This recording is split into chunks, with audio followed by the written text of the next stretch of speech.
अस्सलाम वालेकुम क्लास। 18 मई की जो वीडियो हमारी चल रही थी उसका सेकंड क्लिप है, पेज नंबर 57 पे है। Long question, explain the contribution of the Mendeleev for the arrangement of elements in his periodic table. Page number 45 पे आ जाएं। ये लास्ट पे है मेंडलीव पीरियोडिक टेबल। तो फुल जो पॉइंट है यहाँ से लेकर यहाँ तक आपने ये नोट कर लेना है। ये आपका जो फर्स्ट लॉन्ग क्वेश्चन है उसका आंसर है, यहाँ से लेकर यहाँ तक। ठीक है। सेकंड क्वेश्चन है, show why in a period the size of an atom decreases हो रहा है if one moves from left to right. कि पीरियड के अंदर क्यों साइज़ डिक्रीज़ होता है जब हम लोग मूव करते हैं लेफ़्ट से राइट की तरफ। पेज नंबर 51 पे आ जाए। एटॉमिक साइज़ दिया हुआ नीचे सबसे एंड वाला पॉइंट, ट्रेंड इन पीरियड। तो यहाँ से लेकर यहाँ तक कर लेना है आपने। ठीक है। इसमें बताया हुआ है कि जो है जब हम लोग मूव करते हैं लेफ़्ट से राइट की तरफ तो जो एटॉमिक साइज़ है वो डिक्रीज़ होता है। ठीक है। और ये आपने जो है वैल्यूज़ जो है इसका ट्रेंड भी देखना है। ठीक है।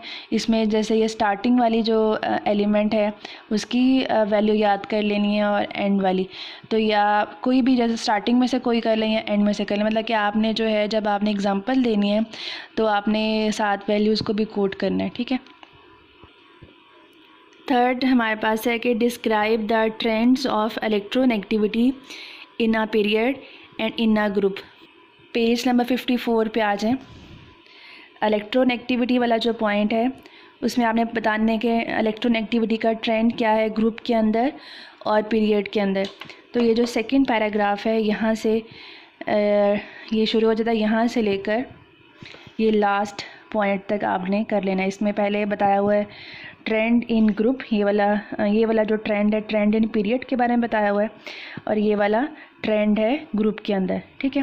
साथ में जैसे ये आपने ये बताया हुआ है ग्रुप पीरियड के बारे में बताया हुआ है कि जब हम मूव करते हैं लेफ़्ट से राइट की तरफ तो इलेक्ट्रोनेगेटिविटी जो है वो इंक्रीज़ हो रही है। ये चीज़ आपने मेंशन करनी है। ठीक है।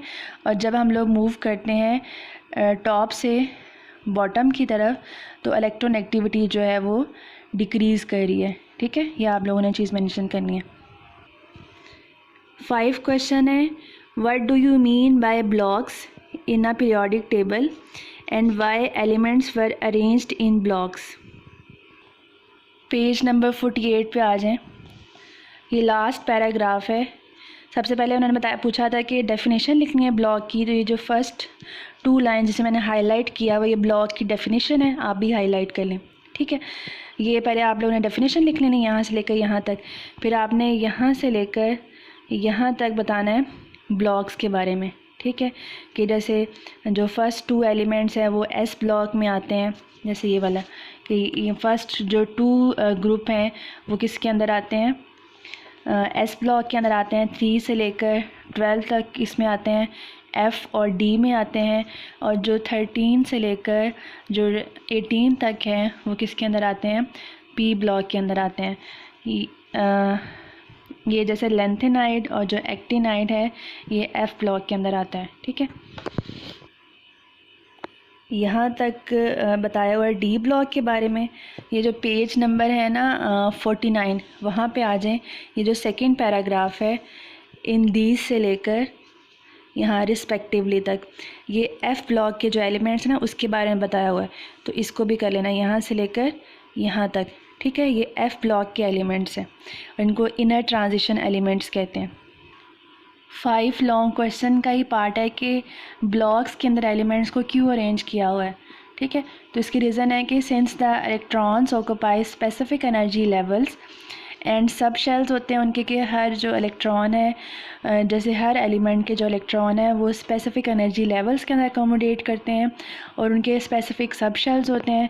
Therefore there is definite relationship between the periodic table and subshell के अंदर, क्योंकि जैसे सब शेल बताते हैं कि ये जो स्पेसिफिक एलिमेंट है इसके आउटर मतलब इसके जो इलेक्ट्रॉन्स हैं, इसके जो आउटर मोस्ट जो इलेक्ट्रॉन्स हैं इस सब शेल के अंदर अकोमोडेट किए हुए हैं। ठीक है। The blocks reflect the similarities in the chemical behaviour, और फिर इसी लिहाज से जिनके सेम जो है सब शेल्स होते हैं, फिर उनकी केमिकल जो बिहेवियर है, केमिकल रिएक्शन करने का जो तरीका है, वो उसमें सिमिलरिटी होती है. This classification is quite useful in understanding the chemistry of elements and predicting their properties, especially the concept of the valency और oxidation state. अच्छा, इसमें अब क्या है कि वैलेंसी एंड ऑक्सीडेशन स्टेट क्या होती है. हमने फर्स्ट चैप्टर के अंदर पढ़ा था.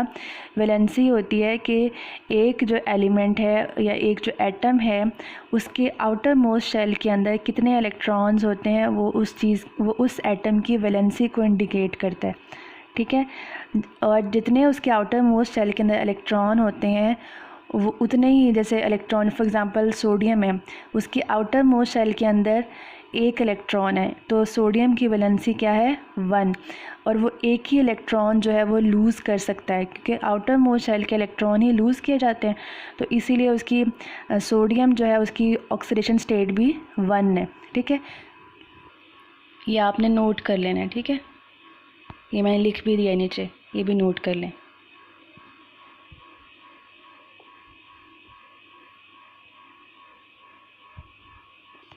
फोर्थ क्वेश्चन रह गया था. फोर्थ क्वेश्चन है, discuss the important features of the modern periodic table. Page number 47 पे आ जाएं.